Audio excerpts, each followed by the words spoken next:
Hey guys, and welcome to another episode of the Living It podcast, all the way from Thailand. Living It podcast is brought to you by Halo Studios and powered by the Primal Race. And today we're delighted to have on the podcast Woody from Bang Tao MMA and Fitness, head coach and co-founder.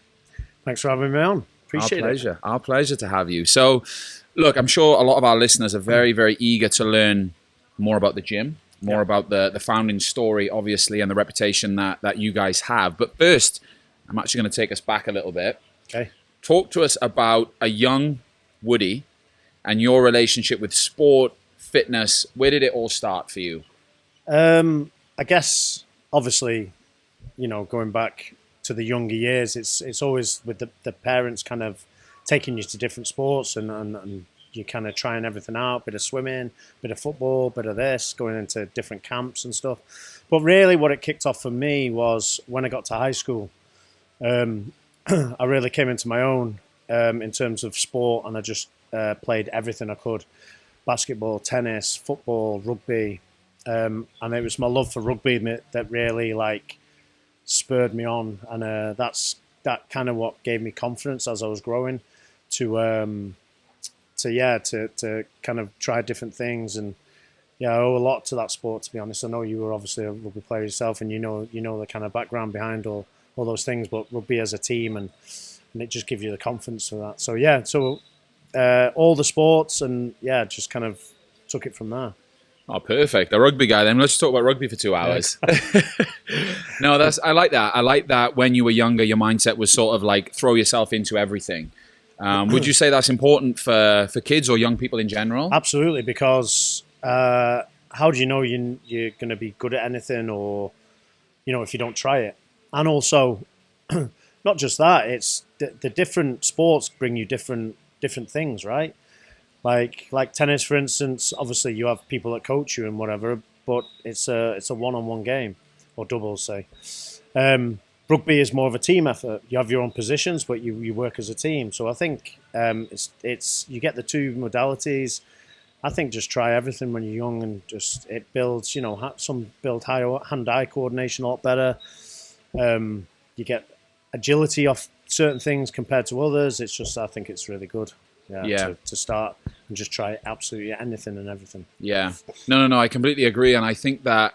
I wanted to go on to this much later, but I think what you're basically alluding to there is the thing that is super popular now in the world of like Instagram and Instagrammable sport and fitness, which is the hybrid athlete. Yeah. But pretty much what you're describing there is the hybrid athlete, and that's been in existence since you were a kid and I was a kid. Absolutely, yeah. Which is just like have a go at everything, and be kind of good at everything as well, whether that's rugby, football, basketball, lifting weights, running, like whatever, Yeah, absolutely. Probably should have done more running. Yeah.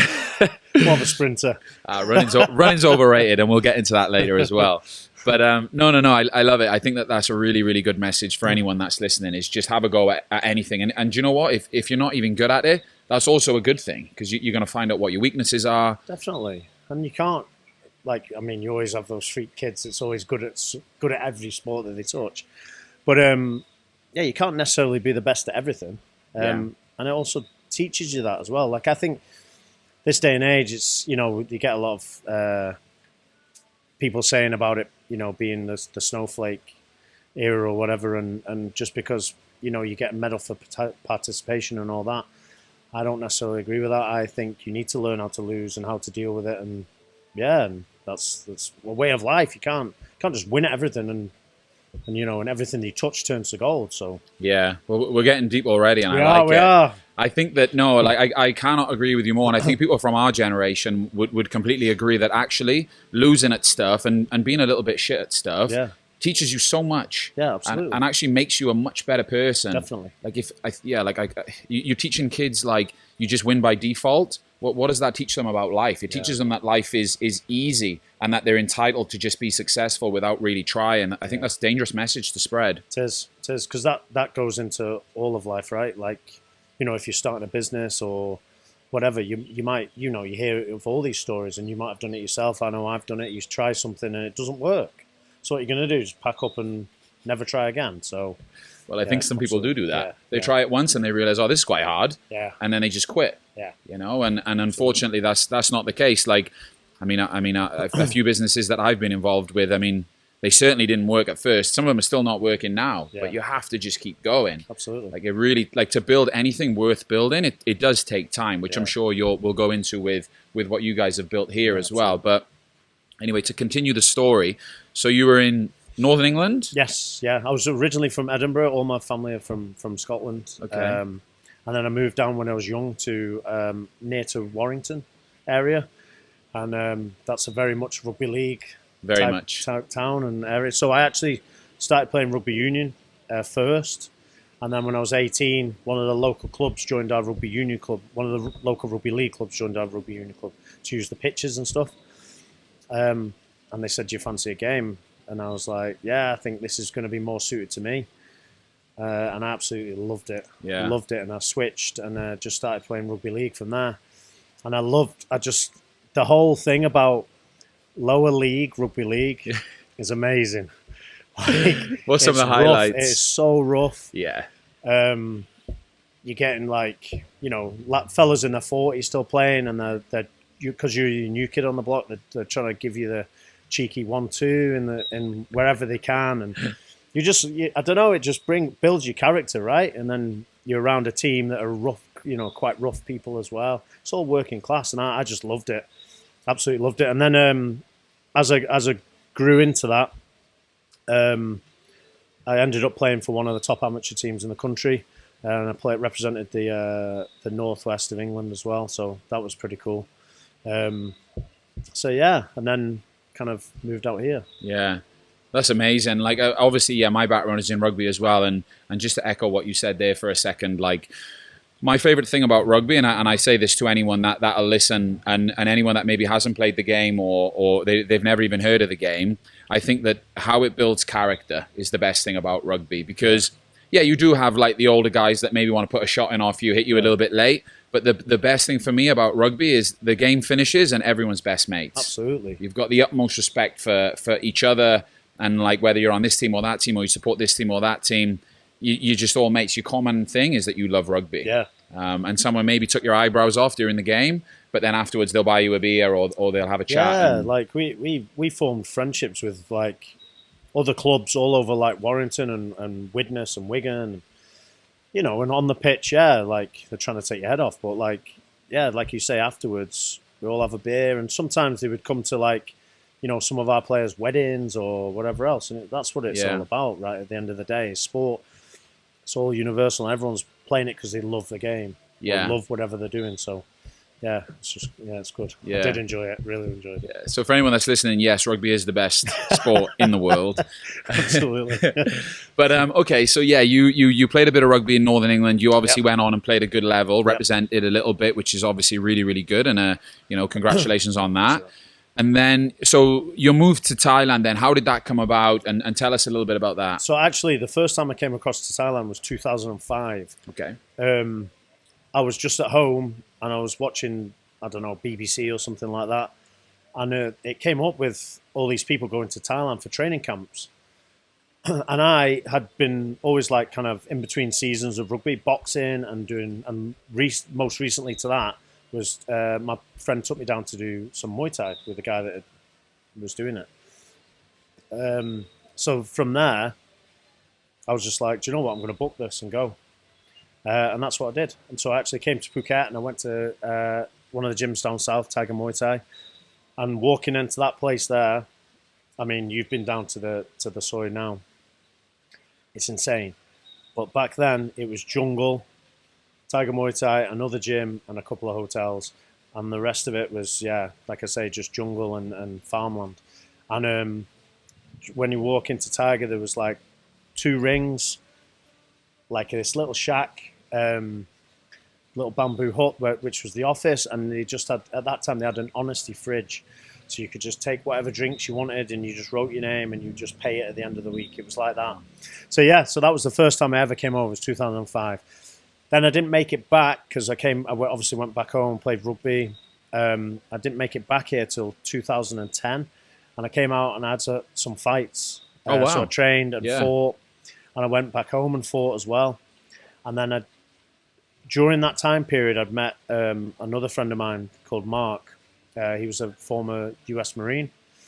And we said, you know what, we could set up a training company out here. And that was because there was no strength and conditioning for any of the fighters that were coming out. Yeah. So we saw a kind of niche. So 2012, I made the full move out here. And me and Mark set up, it was like, what do you call it? It's basically called Training for Warriors, a franchise of that. So we were the Training for Warriors Thailand. So we basically ran their classes in our own way in Rawai, a different gym. And people from the Tiger Soy were coming to us. So we got loads of professional fighters coming to us and training and whatever else. And then in 2014, I was asked to join Tiger full-time and be the head S&C coach there. And Mark went on to Bali and did Training for Warriors over there. Oh, nice. Yeah. So that was kind of... So I made the jump full-time 2012.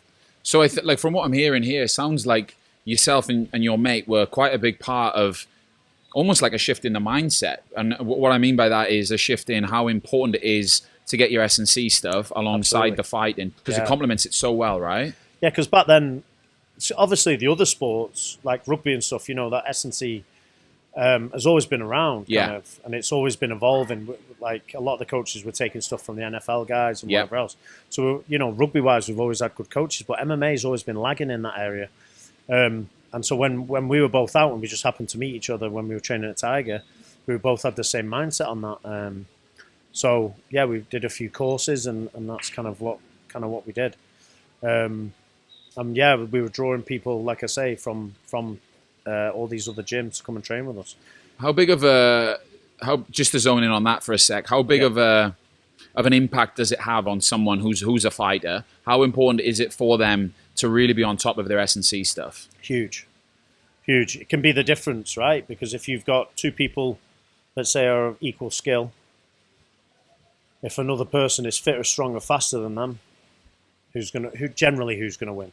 Yeah, it's a no-brainer, right? Yeah, so it's massive. It's a big part of it. And like I say, that back then the MMA guys were just kind of doing bodybuilding workouts, but it was turning into that new era where they were getting athletes. So like kind of St. Pierre was coming through and, people like that. So he was ahead of his time, right? Yeah, he was. Yeah. He was. Yeah. Because he was always doing it and he was doing gymnastic work and, and all that type of stuff. So he was way ahead of his time. But look at where he got to. Yeah. He was obviously disciplined and obviously very skilled fighter, but yeah, his S&C was always on point. And even to this day, he still does it and looks sensational. Age. Yeah. Looks about 25. Yeah, I know. Bloody. Yeah, I know. Well, I won't say anything bad, obviously. He'll come and knock me out as well. He looks incredible and he's hard as nails, so I hate those guys.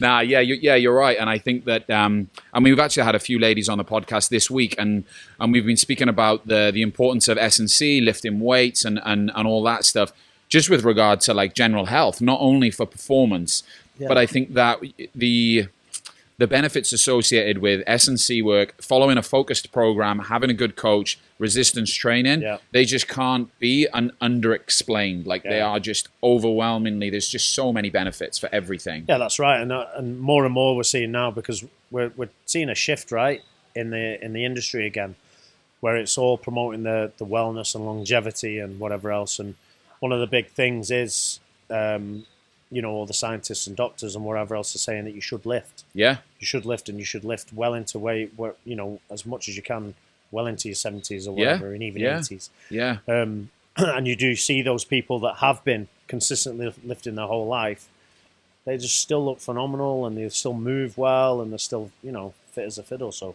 there is truth to that. Obviously, you have to adjust. Your body can't take what it could take back in the day, but yeah, you can still get out there and do it for sure. Yeah. So. Everyone has to adjust, and one recipe doesn't work for everyone because I imagine you coach here some super high-level fighters, and like some of them definitely have injuries, so they can't just go in and do any S&C program. They need to adjust as well, and they're young, fit, strong guys. Yeah. And then likewise, then an older person maybe with a sore back, maybe hip mobility issues, they also need to adjust. But I think the key message here is you can still do it. You don't need. Yeah. You absolutely can, and then invest in yourself at the end of the day. So find a good coach, find someone that's good at rehab and a physio even that can take you down that if you have got an injuries or whatever. And you can bounce back pretty quick if you do it, day in, day out. So. Yeah, you really can, yeah. So you're at Tiger. Obviously, Tiger's reputation precedes them as well. Very highly respected gym down there on the soy. Yeah. And they've grown a little bit since, like you said, they had two rings, and now it's a huge facility, and they've got that beautiful restaurant out the front and stuff like that. For anyone that's been on the soy, they would have seen it. Yeah. But then, talk to us now about what you've built here, because just over the road there, we can see it. I mean, it looks absolutely incredible. And I've been here 2 or 3 times now, using the S&C space mainly. I'm too scared to go into the ring.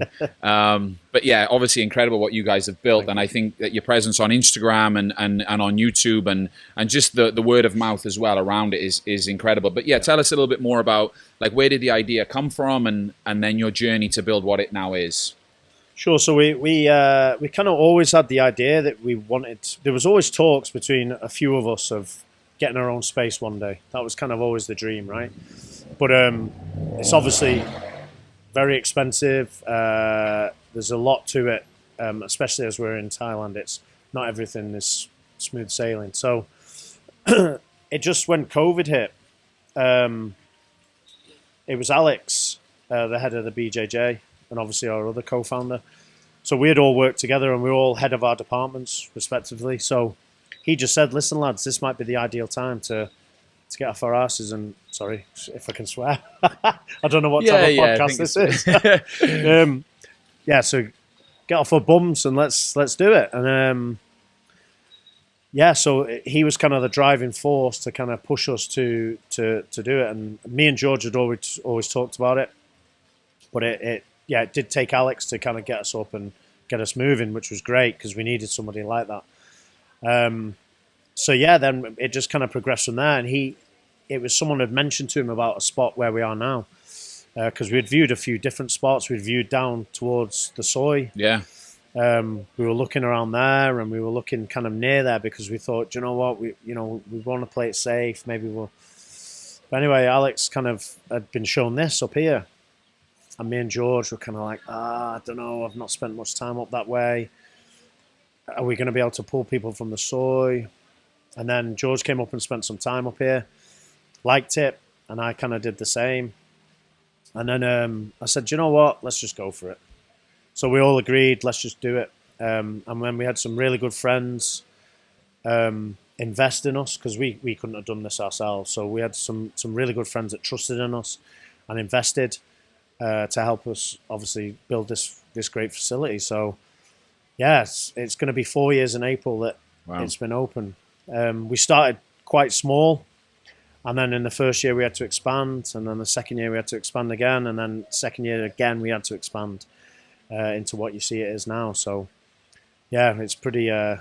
It's a pretty good feeling. Yeah. So. Oh, good. Now you've built something incredible, and I think the one thing that jumped out at me with what you were saying there was like, you just got to go for it sometimes, haven't you? Like with wherever your passion is and wherever your sort of heart, like just get off your ass, like you said, and just go and do it. Like, I've got I know a lot of people, and I have a lot of mates that like they have ideas and they talk about a lot of stuff, and I'm sure you know a few people that are the same as well. But there's no substitute for just going out there and doing it. Like Arnold Schwarzenegger, one of his quotes is, you can't climb the ladder with your hands in your pockets. Yeah. Like I really like that.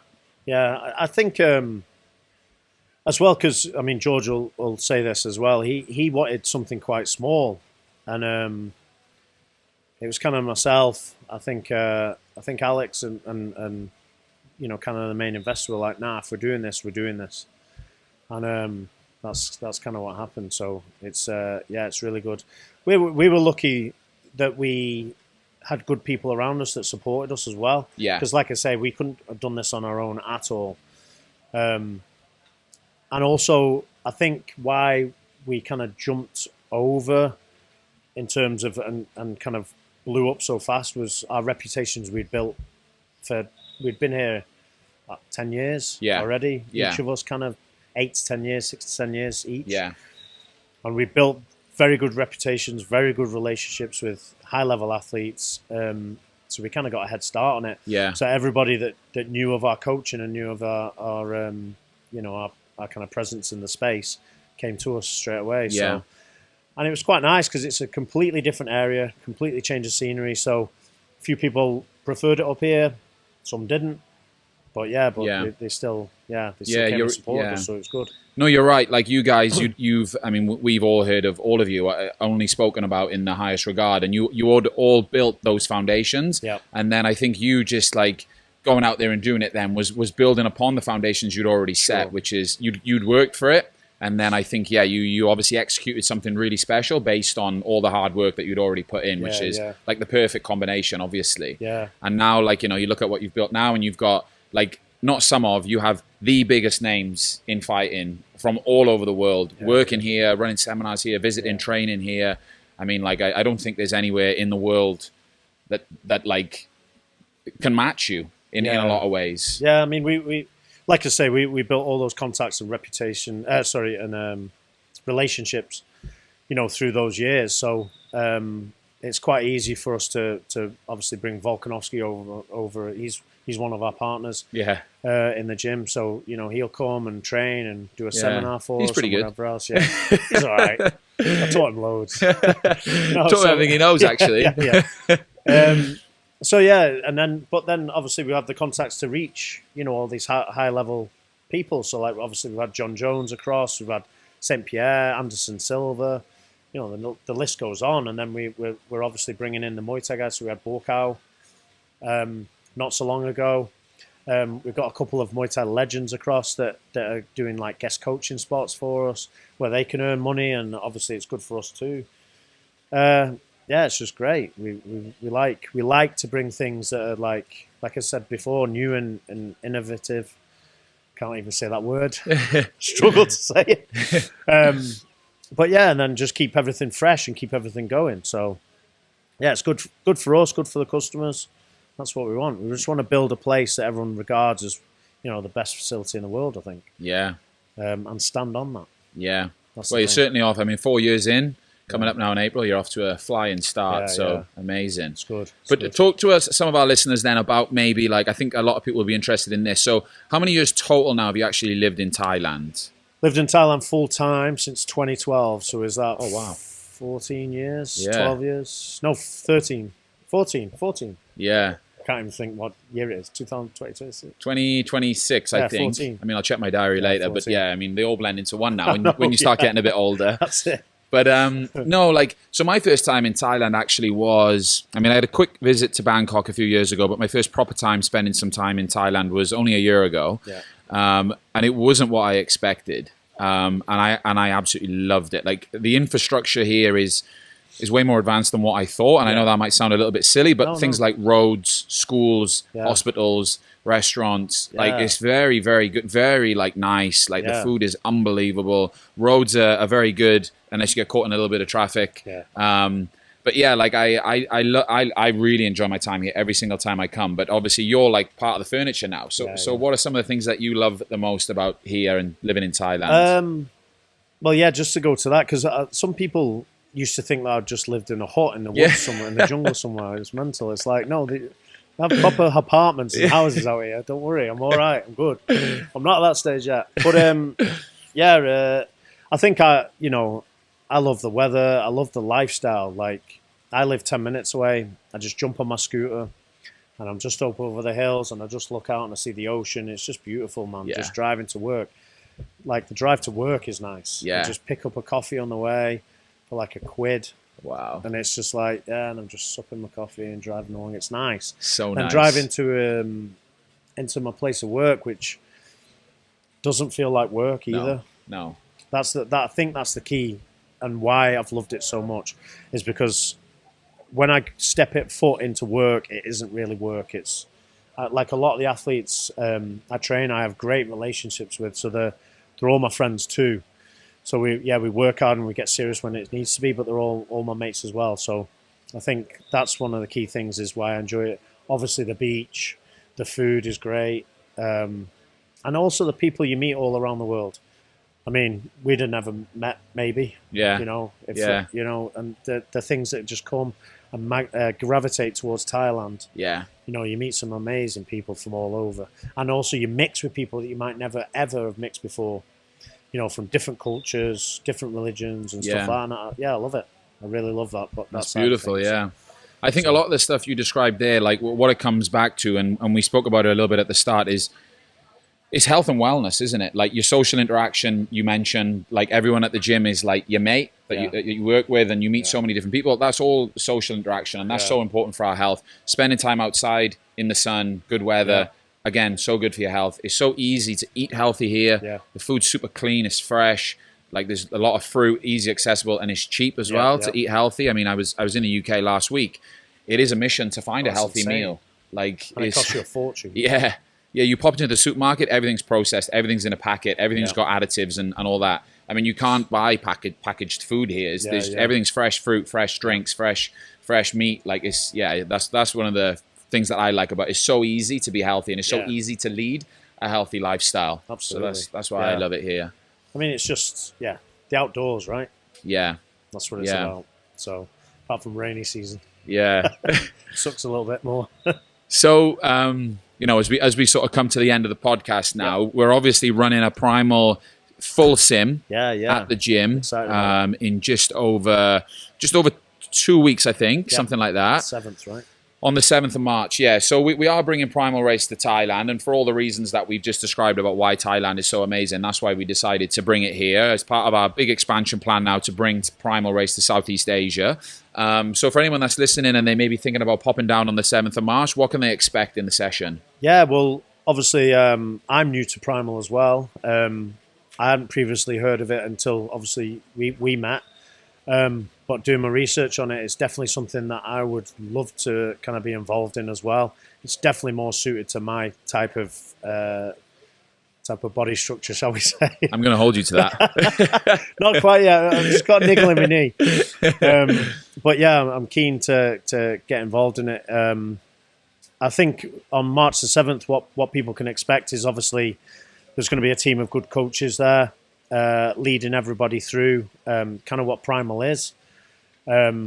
All the exercises, and it's just going to be a nice taster session for everybody that doesn't have a clue, what Primal Race is, and it might be new to them, or for people that do know what it is and want to come up and obviously have a great workout. So, yeah, it's going to be a good day, I think, on March 7th. I'm excited about it, to be honest, because I'm excited to get involved, like I say. So. Yeah, we're buzzing. We're absolutely buzzing. We can't wait for it. And thank you so much for hosting us. It's going to be a good one. Yeah, it's good. Like I say, we like to do new things at Bang Tao. So, and we can see your vision, and we're on board with that. And definitely, it's like I say, it's something that I can see becoming very big. So, congrats to you as well and your team. We can't wait. Yeah. Well, it's like we spoke about with you earlier. Like, I mean, myself and my business partner and a few other founders that we had a few years ago. It was about 4 years ago, actually. Yeah.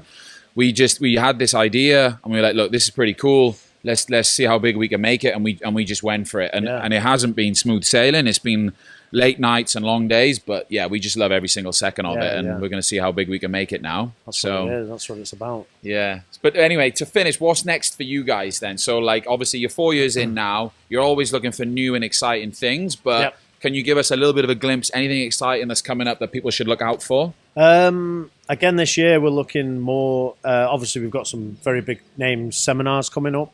Not only in Muay Thai, MMA, but Muay Thai as well. We've obviously hosting you guys. We've got a few more kind of things on mindset and stuff coming up. Oh, nice. Okay. And there might be a little expansion coming soon. So. Oh, wow. I'm not saying too much more about that. That's super exciting. Yeah. Well, I'll be keeping my eyes peeled. That's awesome. Yeah. So, Woody, thank you so much. But for yourself, for obviously the gym, where can people find you now? If they don't know who you are, they haven't found you, they haven't heard of you before, where can they find out a little bit more about you and your mission? So obviously, my personal kind of Instagram is @coach_Woody. The gyms is @Bang Tao Muay Thai MMA, and obviously www.bangtaomuaythai.com.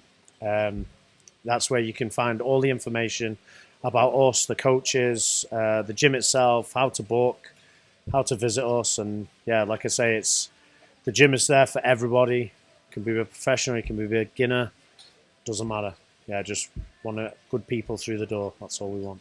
Yeah, nice. Well, we'll be sure to add all those links in the description below, definitely. And guys, follow closely. Obviously, they've built something super impressive here in Thailand. And if ever you're here, you have to come check it out for yourself to believe it. So yeah, thank you so much for Thanks coming for having on. me on.